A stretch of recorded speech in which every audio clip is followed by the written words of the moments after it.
So in the previous video, here is where we had stopped. So we saw how Auger electron microscopy is a surface analytical technique, and what is the surface? It depends on the context. And we saw an example of how powerful the Auger electron spectroscopy technique can be. So it was in this particular example, we were able to obtain a spectrum for the elemental analysis. We were able to obtain the spectrum from a single particle. So that is how powerful Auger electron signals are with respect to its spatial with respect to their spatial resolution. So in order to see and understand Auger electron signal with respect to other analytical techniques, so where does Auger electron spectroscopy stand as compared to other analytical techniques? Well, we can understand this by comparing the interaction volumes of all the techniques, and also compare the detection limits and lateral resolution of AES as compared to other techniques. So this particular figure shows the famous interaction volume diagram. Since we are still dealing with Auger electron spectroscopy, since it is dealing with electrons, so we should actually pay greater attention for the interaction volumes. So we know that when an electron interacts with a sample, so different types of signals are generated from a different depths of the sample, which is represented in this interaction volume diagram. So if we talk about Auger, so Auger comes from top 10 nanometers of the sample. So basically for Auger, surface analysis refers to top 10 nanometer. So from the figure 2, with respect to other techniques such as AFM, STAM, TEM, SEM, EBSD and so on, with respect to the detection limits, we have Auger here. So we see that Auger, with respect to the atomic percentage, the detection limit for Augers range from 0.1 to 1 atomic percent, whereas with respect to the lateral resolution, Auger can detect up to 10 nanometer, which is very small. 10 nanometer is really small, making Auger, the detection limit is really great with respect to its lateral resolution. So if we compare the techniques again with respect to the analytical volume, see we have Auger here. The spot size for the Auger is really small. You can see how the spot size varies. For XPS we have a wider spot size, and even for Raman, EDS, micro FTIR and so on, we see that this the spot size is so small, and also we again saw that the lateral resolution is 10 nanometer.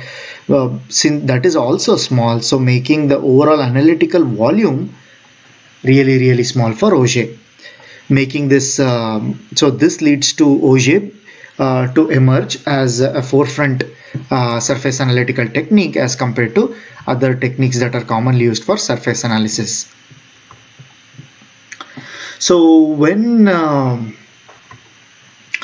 electron beam interacts with a sample, so this picture 1 shows how the interaction of an electron beam with an atom at ground state results in emission of different signals.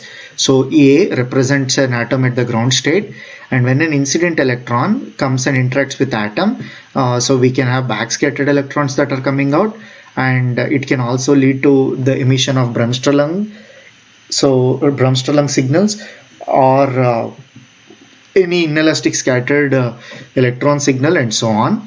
However, when the incident electron bypasses all the outer shell electrons, and if it knocks out an inner shell electron, and that sends the atom to an excited state, which is represented by figure E. So in the excited state, there is a hole in the interior energy level, in the inside energy level. Okay, so when the atom does not want to stay in the excited state and it wants to come back to its ground state, so basically the atom in the excited state relaxes. It can relax in two ways.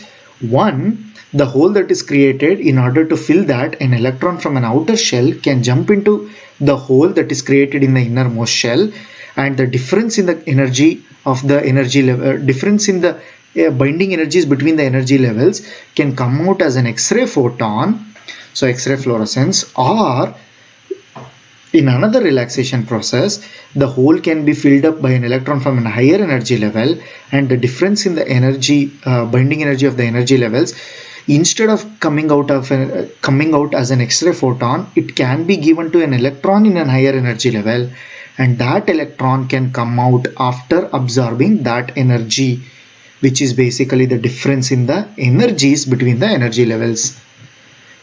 And the electron that is coming out is an Auger electron.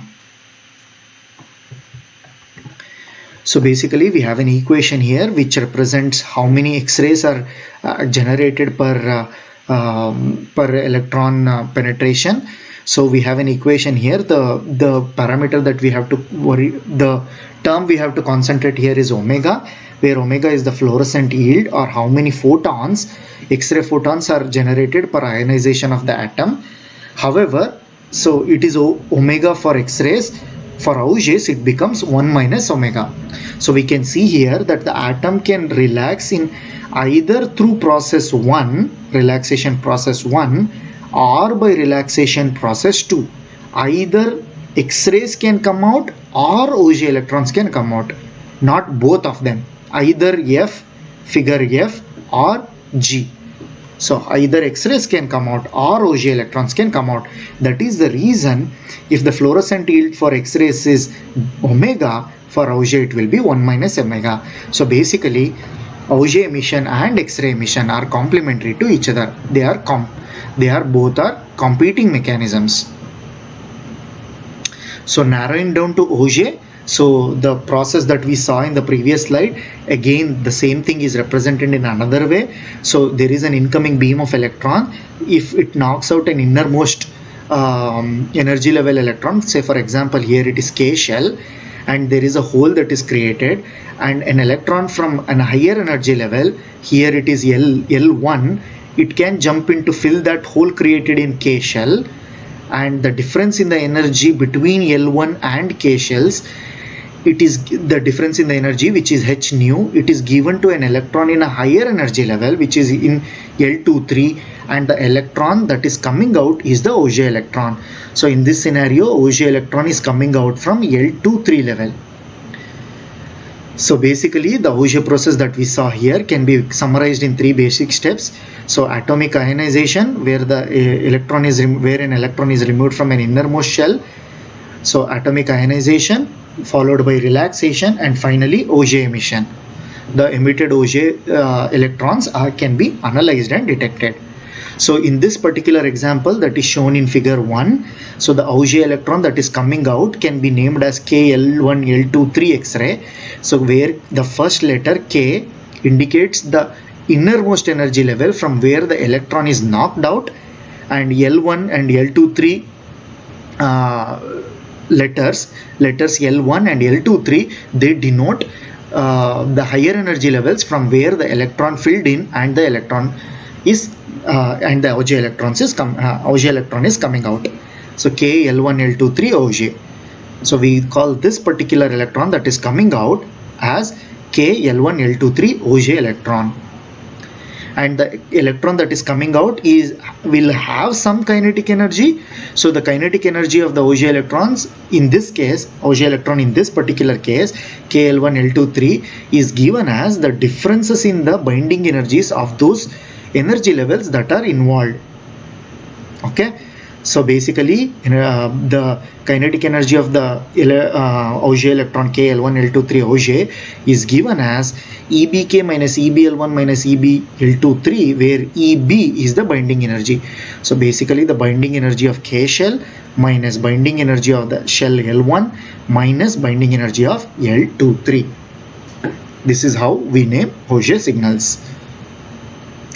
And basically figure B indicates another typical signal, Auger electron signal. We see that 3 peaks that are actually highlighted here for aluminum, oxygen and carbon.